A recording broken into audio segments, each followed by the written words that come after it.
Breaking news, manhunt over. The suspect accused of shooting 6 people in 2 states is captured in Delaware. And then I look, I'm like, oh my God, they're on our street. I was in shock that they got him right here in my development. We're learning new details about the suspect's troubled history with coworkers and the law.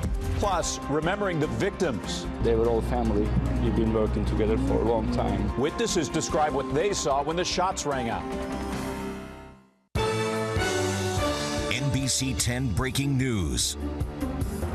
Right now at 11, from fugitive to prisoner, NBC10 was in the air just moments after Radee Prince was captured in Newark, Delaware tonight. His arrest ended a 10-hour manhunt across 2 states. When it was over, 6 people were shot and 3 people were killed. NBC10 brought you live team coverage as this breaking story unfolded. Tonight, our crews have the very latest on Prince's capture in Newark and his alleged crimes in Maryland and Wilmington. Let's begin with NBC10 Delaware Bureau reporter Tim Furlong with more on how police finally tracked this guy down. Tim. Yeah, Jim, this whole story affected thousands of Delaware families, including mine. All day long, you had schools locked down, activities canceled, lots of neighbors in every neighborhood hoping this accused killer didn't come to their neighborhood. Well, tonight he came to this one, but police were here too. Only Skyforce 10 over 4 Seasons Parkway as police and federal agents finally arrested Radee Prince after a day-long manhunt. Around 5:30, police got a tip that led them to this area of Newark. And without the tips from civilians out there that helped us along the way, because without their efforts and the trust that they had with us in law enforcement and working together, we would not have been able to make this apprehension. The tip led police to Radee's SUV around 5:30. He had left it near Glasgow High School and took off across the highway. Police quietly surrounded the entire area with unmarked cars, and just after 7, plainclothes ATF agents chased Prince down as nervous neighbors watched. I just pulled in to come home, and then I look, I'm like, oh my God, they're on our street. It happened here. They're right here. Prince had lived in nearby Elkton, but police say they don't know why he came back to this area tonight. They do say as he took off running from the agents, he tried to get rid of a handgun. Once police got him in handcuffs, they took him right to the Wilmington Police Department. Everyone in every neighborhood in northern Delaware now glad he is locked up and he won't be able to hurt anyone else. Our hearts and prayers should go out to these families of the victim and the victim's family in Maryland, and also the shooting victim here in Wilmington. Yeah, neighbors around here, they tell me tonight, when all this went down, before it happened, it was very quiet. It wasn't a lot of sirens and flashing lights. It was unmarked police cars and plainclothes agents. But once the agents moved in, it was an entire swarm. An army of officers took over this entire area. Prince will likely be arraigned early tomorrow morning. We're live in Newark tonight. Tim Furlong, NBC10 News. All right, Tim, thanks. Prince is accused of gunning down 6 people in Maryland and Delaware. The victims included his own co-workers at Advanced Granite Solutions in Edgewood. NBC10's Aaron Baskerville is there live to continue our team coverage. Aaron, you spoke to workers who were just feet away when that gunfire started. They tell me they are lucky to get away with their lives today. They were just feet away. They ran away when that gunman started firing those shots. We are just feet away from Advanced Granite Solutions in Edgewood. And right behind me, as you can see over here, a small memorial is starting. You can see the candles, also some flowers as a few folks come here to say a last goodbye. But in talking to so many folks today out here, it seems like the community is just starting to grieve. Our hearts are broken tonight. Heavy hearts at a vigil just yards away from where 3 workers were killed, 2 others injured this morning. Yellow caution tape surrounded Advanced Granite Solutions in Edgewood for most of the day. Ibrahim Kuchik is a manager there. Confusion and disbelief are all over his face. They were all family. We've been working together for a long time, and it's just a tragic. 4 workers inside the building tell NBC10 they were only feet away from the shooter when he started firing.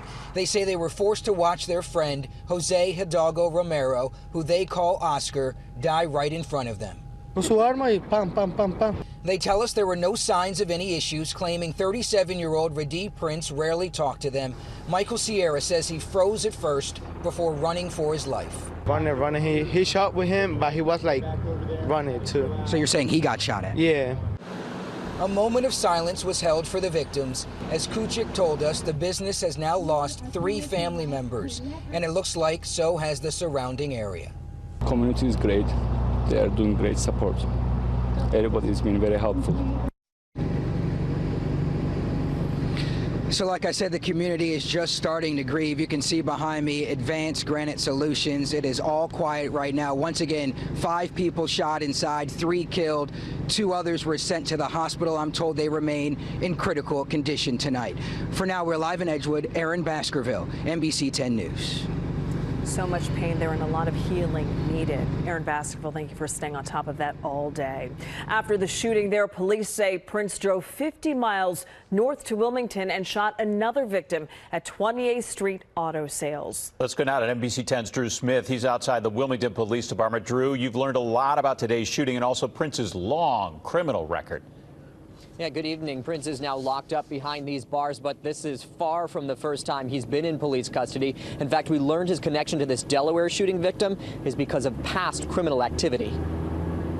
An hour and a half after the mass shooting in Maryland, the violence continued here at 28th Street Auto Sales in Wilmington. I'm still not believing this. Wow. Police say Radee Prince shot Jason Ball in the head and body. We all was hysterical, you know, we really got upset. Jason, he's a fine young man. Ball was still conscious and alert and immediately told officers the man's name who shot him. Ball's fiance's family spoke with responders. They later prayed outside the hospital as Ball went in for surgery. He told the cop to tell my daughter that he loved her. Investigators say Prince targeted Ball because of a past history on some criminal cases. One neighbor says she knows Prince's family. That boy had a good upbringing. It wasn't like he was a madman or that he was a crazed maniac, because he wasn't. But his criminal history paints a different picture. Arrested 42 times in Delaware alone, including 15 felonies, leading people to wonder why he was free today. If there's violent people that are causing carnage in the community and they have some violent crimes, we got to find a way to keep them behind bars so they can't go out and reoffend. And Jason Ball is in stable condition at the hospital tonight. The police chief calls him a very lucky man to survive such a deliberate shooting.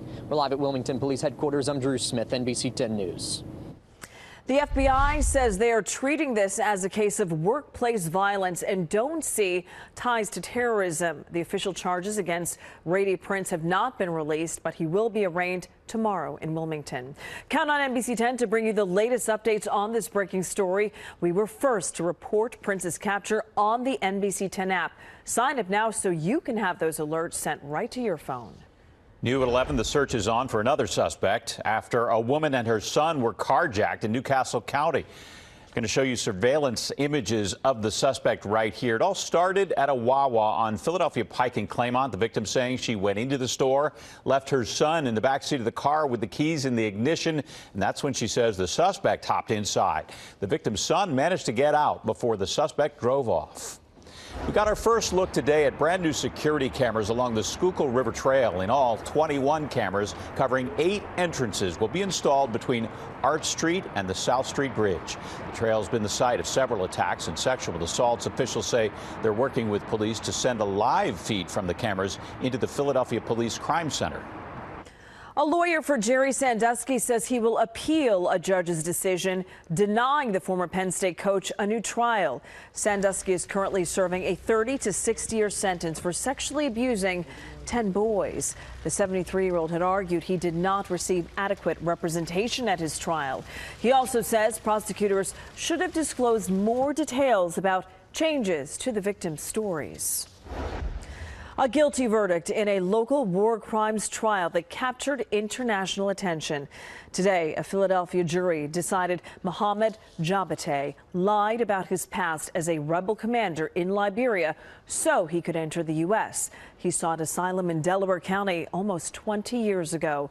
Jabate's trial involved testimony from several witnesses who said he or his soldiers killed civilians, raped women, and engaged in cannibalism.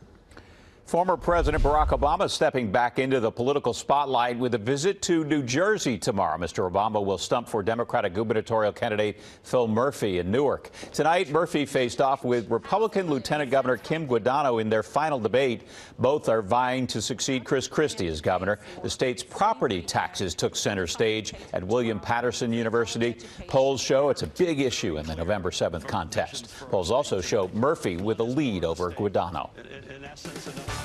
Coming up, taking fire, the security guard who became the first victim of the Las Vegas shooter tells his story for the first time.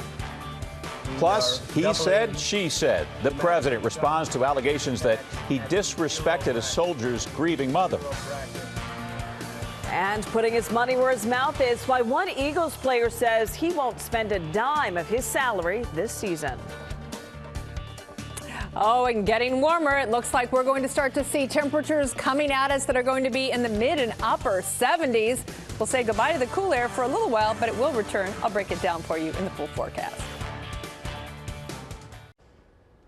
More than 2 weeks have passed since the massacre in Las Vegas. Tonight, we are hearing a first-hand account from the man who may have prevented the killing from becoming even worse.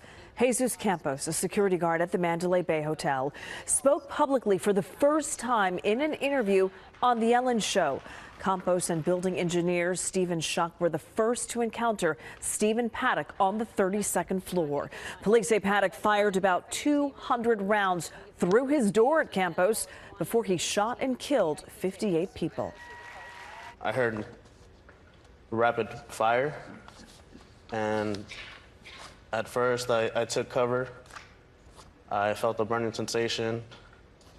I went to go lift my pant leg up, and I saw the blood.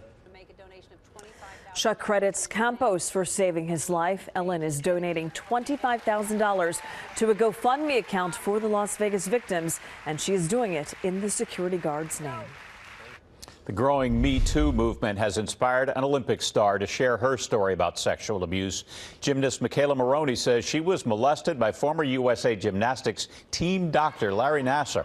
Maroney posted a statement on Twitter. She alleges the abuse began when she was 13 and went on for several years. Nassar has been accused of assaulting at least 140 girls and women. President Trump is emphatically rejecting claims he was disrespectful to the grieving family of a fallen soldier. Congresswoman Frederica Wilson says she heard the phone call the president made to the widow of one of 4 soldiers killed this month in Niger. Wilson claims the president said Sergeant LaDavid Johnson, quote, knew what he was signing up for when he joined the military. Tonight, the White House is calling that allegation appalling. She was in tears, and she said he didn't even remember his name. Didn't say what that congresswoman said. Didn't say it at all. She knows it. Johnson's family backs the congresswoman's account, but the president says he has proof the story was fabricated. President Trump says the nation faces a, quote, once-in-a-lifetime opportunity to overhaul the tax system. Today, the president met with Republican and Democratic leaders of the Senate Finance Committee. Republican leaders are casting the tax plan as a boon to the middle class, but Democrats say it would mostly benefit wealthy individuals and big corporations. I believe the proposal is currently drafted as a giveaway to the rich and doesn't provide the kind of middle-class tax cut that that I would support or hope for. I think we're going to have a bigger economy and will generate more revenue for the federal government than what we're on track to generate today. The president joked the plan will receive unanimous support, but most Democrats are expected to vote against it. The victims of Hurricane Harvey are still struggling to recover. Just look at the lines of people as far as the eye could see in Houston. That's today. People flocked to this park to apply for a state program which provides Hurricane Harvey survivors with the food assistance they need. Recipients are given a card that can be used to purchase food from most grocery stores. Hurricane victims from Puerto Rico are trying to get back to normal, and many are finding that normalcy here in our area. More than 60 hurricane evacuees from the island have enrolled at schools in the Allentown School District. The district has staff dedicated to helping families and students who recently moved here because of the devastation in Puerto Rico. The superintendent tells NBC10 it's a situation the district is equipped to handle. Our challenges are our capacity. We are uniquely qualified and prepared to provide services for our students because we already serve a large Spanish-speaking population. The district has also recently accepted 5 students from Florida. Dr. Parker anticipates they'll see even more evacuees in the weeks to come. A local principal is back on solid ground after spending the night on the roof of his school. This is video from this morning as Principal Tim Long welcomed students at Newtown Middle School. He promised to stay on the roof overnight if his students raised $8,000 to help a school in Texas destroyed by Hurricane Harvey. It was the brainchild of his secretary, who is from Texas. That's going above and beyond. Literally way really up high, is. right? Good for him. And you know what? That principal got pretty lucky with the weather. Yeah, he sure did. Temperatures are warming up again. And get this, we could get close to 80 degrees soon. First Alert Chief Meteorologist Tammy Souza back with your neighborhood forecast. Boy, you threw that big 8 number out there, Is that didn't too you? big? Just, we'll see. Carried away, Sunday or maybe. Monday. No, why not? Let's dream big. Let's all just dream really big out there. Look how beautiful our city is tonight. Oh my goodness, we have clear skies once again. What a spectacular day that we had out there. Temperature reached 72 degrees. We should be at 66 this time of year. Didn't pick up any rain. Our highest wind gust was only 15 miles an hour. All in all, I'd give it probably about an A+.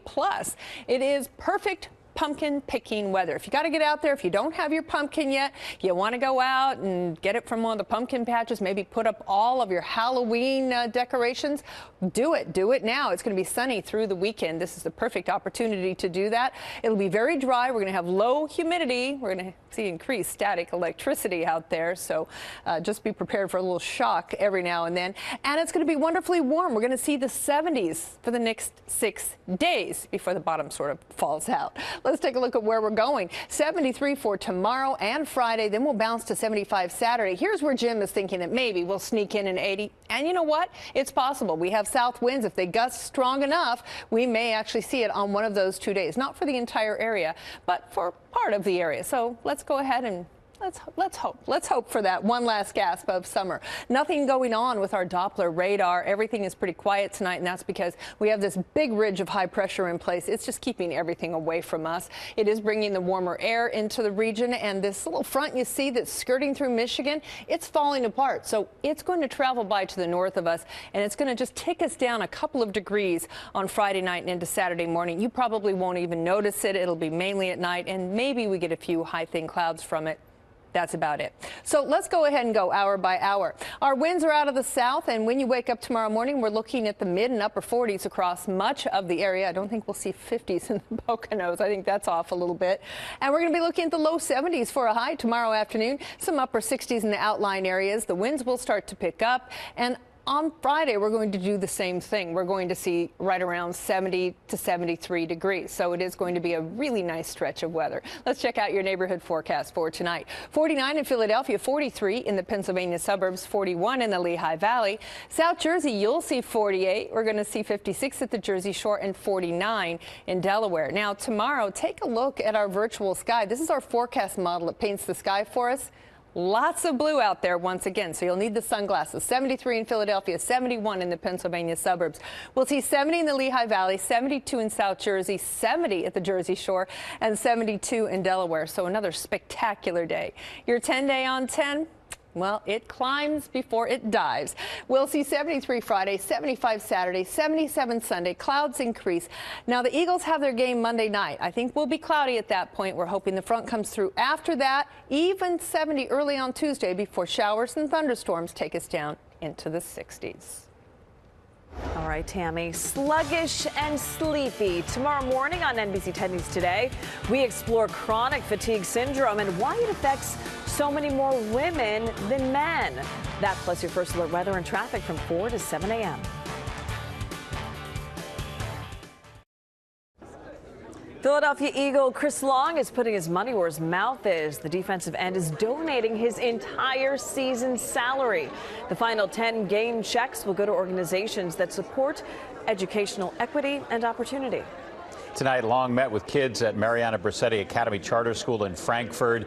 It's one of the schools which will be impacted by the money.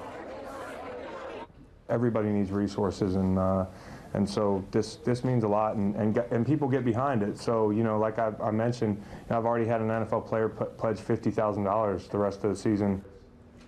Some of the money will also go to the organization's summer search to help kids in Philadelphia. That is really going above and beyond as well. Such a role model to do that and put all that money on the line for the kids, John. So great. Yeah. Special guy, and he wanted to do it now so he can inspire others with the platform that he has to give more money. He just might do that. Yep. Yeah, he is. Already one player is doing it. Hey, the NFL draft, it's leaving Philly. We're going to tell you where it's going to be next year and how close was Philly to having it again. The Sixers season opener. Why did Joel Embiid play longer than Coach Brett Brown expected? We'll hear from him and Joel, and the highlights next. This is Sports Desk, brought to you by Xfinity. X1 from Xfinity will change the way you experience TV. Hey, I'm John Clark from NBC Sports Philadelphia. The Sixers have had the worst record in the NBA over the last 4 years. It is a new era tonight in Washington. A lot of Sixers fans were in D.C. chanting, "Trust the process." Here we go. Ben Simmons, his first NBA game. 3.5 minutes in, Ben gets his first bucket. Lots of layups for Ben. 18 points and 10 rebounds. Then Markelle Fultz grew up right outside of Washington. He had a lot of friends even from middle school there. Gets his first bucket right here. Had to try real hard. Third quarter now. Joel Embiid, a dunk. Sixers within 5. Joel with 18 points, 13 rebounds in 27 minutes. Yeah, he played more than Brett Brown thought he would. Fourth quarter, Wizards up 2. Bradley Beal misses the 3. Kelly Oubre, slams it home. Next possession, from the window to the wall. John Wall, alley-oop, 28 points. The lead is up to 6. Sixers hanging in. Robert Covington, how about 7 threes? Sixers within 2. Robert Covington, Sixers high 29 points, but J.J. Redick can't tie it with seconds left. Sixers lose 120 to 115. Joel Embiid says he was surprised Brett Brown let him play 27 minutes. We got to stop calling them in restrictions, and there's a plan with that. You just go out there and play, and if you're tired, get out, because injuries happen more often when you're tired. So it's more of a plan that we have this year than a restriction. And when you look at and you feel the flow of the game, that's where the variables come in. A minute's plan, like a cell phone. All right, Eagles get back to a regular practice schedule tomorrow, preparing for the Redskins. Birds are 5-1. It would be a big win if they can sweep the Redskins. So how hungry is this team? It's pretty much the conference championship game for us right now, and that's how we have to approach it. Going into this game, it's on a big stage Monday night, and it's going to pertain that way. I feel like the fans is going to treat it like it's a championship game. I know we are, so we'll be ready to play. Big stakes. Philly was the proud host of the NFL draft this year, back in April. But next year, officially, it's going to be in Dallas, Jerry World. The draft set an attendance record here. It is going to be a tough act for Dallas to follow. Don't know if they can. I'm John Clark. We're right back. Another gorgeous few days ahead. Oh, it's going to be spectacular. Enjoy it while you can. Yeah. That's NBC10 News at 11. I'm Jacqueline London. And I'm Jim Rosenfield. For Tammy and all of us here, we thank you so much for watching. The Tonight Show starring Jimmy Fallon is next. Have a great night, and we'll see you tomorrow.